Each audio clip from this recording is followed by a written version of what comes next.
Okay guys, so quick little update on the house. As you can see, some drywall. So let me show you. So this is the bathroom area. Obviously, like this wall is kitchen, part of the kitchen wall. But the bathroom is fully drywalled. So exciting. So as you walk in the door, the vanity will be here, and that is the perfect size for a 36-inch vanity. This wall here, this is like under the steps, and I'm gonna have probably a little access panel here because back behind this wall is where my water heater is going to be.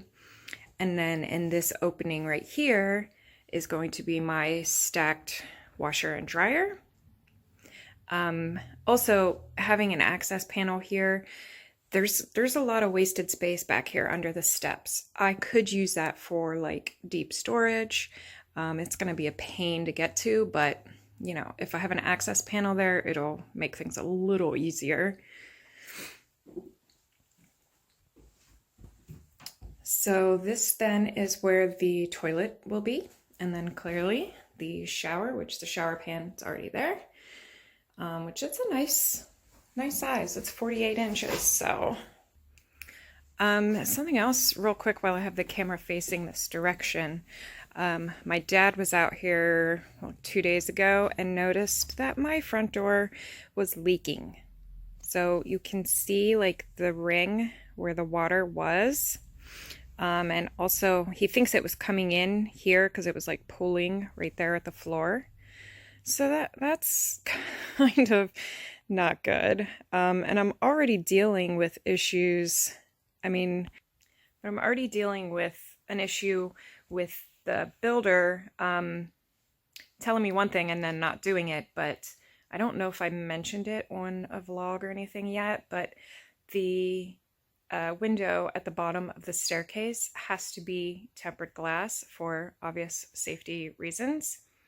And I contacted the builders 2 months ago, probably at least a month, maybe 2 months, and let them know I'm fully willing to pay for a new window. I don't expect them to come and replace the window for free. I would pay for the tempered glass window.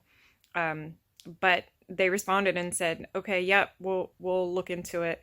And then a couple of weeks went by and I didn't hear anything from them. So I emailed them again and I was like, have you heard anything about this window? And he's like, oh yeah, the window's ordered. As soon as it comes in, we will come and install it. And that was over a month ago. So I need to contact them again because the window still has not been changed. And I will not pass my final inspection until that window's changed and until this door's fixed, because there's obviously a gap somewhere that water is getting in, which also means air will get out.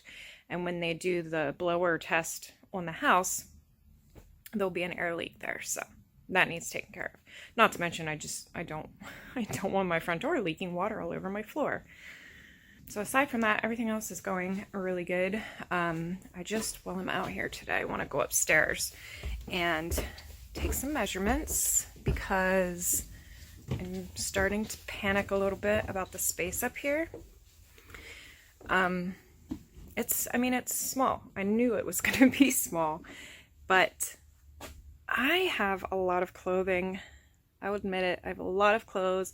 I have a lot of shoes. I have a lot of makeup and skincare, and I'm going to need places to store it, obviously, because the ceiling is low and pitched. I don't have like straight walls up here to put a closet. So I'm gonna measure the entire space and like lay it out on a grid, take measurements of the furniture I have, which my bed's probably the only furniture that I'm going to be putting in here, but I'm going to need to figure out some sort of closet situation. And the only options I have right now that I can think of, I'll show you real quick. So this right here is the only flat wall, and that's the reason that I closed this in instead of having it an open loft down to the living room. I needed this flat wall. So also where this big black pipe is, that is going to be my heat. It's going to be mounted on the wall there. It's like a mini split system. So what I was potentially thinking is having like 2 IKEA cabinets, wardrobes, not necessarily from IKEA, but just tall, you know, furniture wardrobes, and have one on either side, and then in the middle have a desk type thing, vanity area that my heat will still be able to clear, you know, the top. I don't know about the height. I'm gonna have to check that, and plus there is an angle here at the corners. And I also have to check that if I do that, that will obviously protrude into the room. That's gonna leave very limited space on where I can have a bed. If I would put the bed here coming out, like, is that going to leave enough space? I don't know. That's why I'm measuring today. The only other option I have is here at the top of the steps, closing this little L shape in, you know, and building a closet here. I kind of like that it's open and lets light in. But if I have to close that in for a closet, then so be it. So that is probably about it for now. We're not working on it today. It's kind of, I don't want to say a standstill because that always sounds bad, but it is at a standstill now until we get to Lowe's and get more supplies. So the next thing I'm going to do is drywall the kitchen, because there's no sense in putting wood on the walls in the kitchen and then covering it up with cabinets and appliances, and yeah, that would be just a huge waste of money. So drywall in the kitchen for sure. And I've also been trying to figure out the budget and if I can afford to put tongue and groove on the rest of the walls and ceiling in here. It's pricey. I mean, I'm sure, you know, everybody knows that it's pricey. I even looked into just buying, you know, 1x6 lumber and using, you know, a router to make it my own tongue and groove basically. But to buy a 1x6 board costs just as much as to buy a 1x6 tongue and groove board. I cannot figure that out. At Lowe's anyway. This is at Lowe's. My dad wants me to check some of the local lumber yards that we have around here, because it's an Amish area. There is a lot of sawmills and lumber mills, so I will look into that too. I might be able to get a better deal. But either way, I think I can swing it. I want to definitely do the ceiling in wood, and you know, maybe like one accent wall possibly if I can't afford to do the entire place. So yeah, we'll see. Not quite to that point yet. So I definitely will keep you guys posted, and I'm sure I'll talk to you again before the end of this vlog. So I'll see you in a little bit.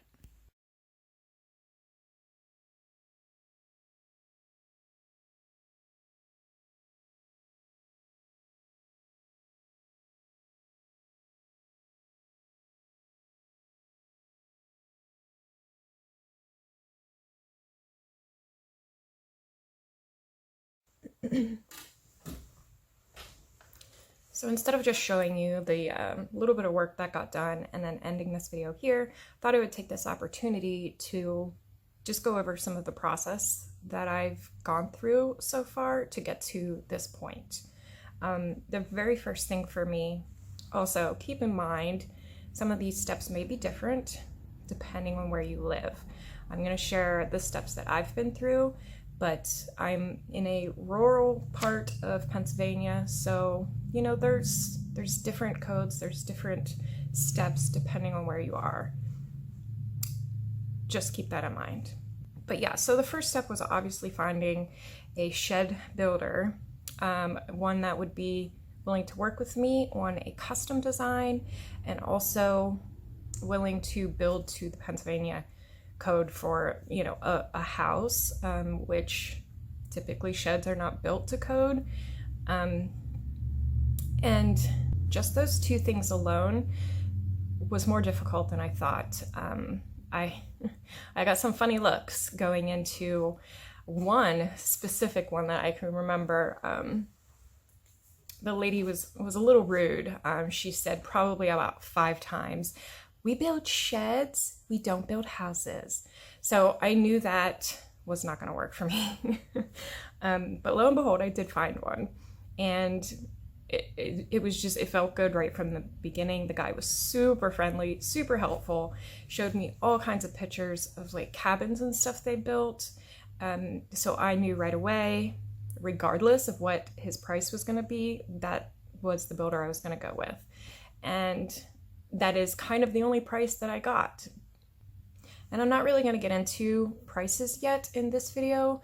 I'm sure there will be Q&As and everything in the future.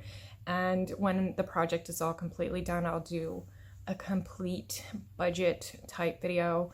So for now, I'm just going to tell you about the steps. So once I found the builder that I wanted to go with, we started right away on designs so I could know how much I had to go to the bank for. I'm also not going to talk too much about my financing because it's very different, because my family already owns this land. That was not included. And also the type of mortgage I got is different because it's a shed and because my family already owns the land that it is built on. So that I'm not even going to get into because it will be completely different for the average person. At this stage in the game, I was clueless. I had no idea what to do, who to talk to, how to get this whole thing rolling.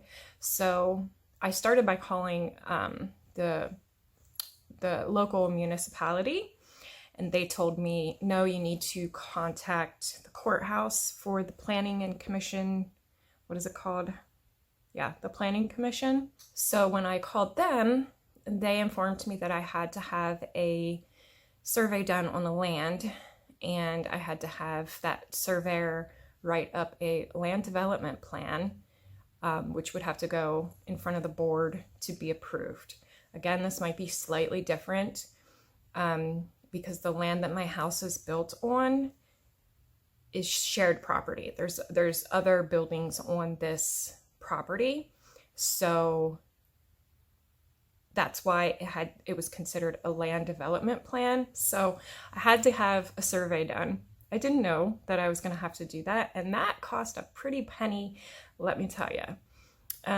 It also took some time too. It took about 3 months for the land to be surveyed and for that land development plan to be drawn up and sent to the Planning Commission for approval. It all went through, nice and easy, no issues there. While that was all going on, I also went back to the municipality and applied for water and sewer. I'm on town water here. I don't have a well, so I had to pay a fee, do the whole application thing to tap in to the water and sewer here. That, again, cost a lot more money than I thought it was going to, and again, took more time. After I paid the fee and turned in my application, that also had to go in front of the Water Authority Board, which took about a month. In that time frame, I was also contacting electricians and plumbers, trying to get quotes, which it's kind of hard to do. It's kind of hard to get quotes and estimates for a building that doesn't exist yet and also doesn't have blueprints, because normally when you go, to build a house, your builder has blueprints, and it's hard to get an electrician to give you an estimate on something that I sketched up myself. Granted, I sketched it very well. It was on graph paper. Everything was to scale, and again, luckily I did find somebody. The person I went with actually came as a recommendation from the company that built my house. They're all related somehow, and I'm very happy that it worked out that way because I'm very, very happy with my electrician and my plumber. One guy did both of them. Also, I'll add that here where I live, there's no zoning or anything like that, so that process was pretty straightforward as well. But yeah, so that was about the amount of time that it took for the land development plan to be approved, for my water and sewer tapping, whatever you call it, to be approved, and for me to find an electrician and plumber that I was happy with. Also, long before all this, I had my financing in place. I had to, because all of these things cost way more money than I was expecting. So I had to have that financing before doing any of this. So once the land development plan and the water and sewer and all of that was approved, once I had all of my quotes from my electrician and my plumber, then I went to the building permit place and applied for my permits. I had to have all of that stuff. I had to have my drawings, the survey, I had to have all of that to apply for the building permit. I was a little nervous because I didn't know if they were going to give me a hard time about the whole shed thing, and they didn't. Everything was cool. They just signed off on it. I paid the fee, and that was that. And then my permit included inspections, which for me personally, where I live, had to be inspected after pretty much every stage. The foundation had to be inspected before they could move on. Then the framing had to be inspected before they could move on. The electric and plumbing had to be inspected, and then the insulation had to be inspected. And that brings us up to now, basically. As far as inspections goes, I will have one more inspection at the very end that will give me my occupancy permit, the permission to live here, which I think is bullshit, but you know, I get it. So yeah, once all that was taken care of, which the building permit only took maybe 2 days, and then I had the go-ahead to break ground. So my builder was actually doing the foundation as well. So once I had the go-ahead, they came and started excavating, and everything just took off from there. So yeah, that's about it for this video. If you have any questions whatsoever, please just leave them down below. I will be doing a lot more videos like this, and there will be more updates coming soon. Hopefully everybody out there is doing well and staying safe and healthy. I have the next couple weeks off work, so hopefully I will get a lot more work done around here. But yeah, hit that like button if you like this video. Make sure you subscribe, and I will see you in my next video.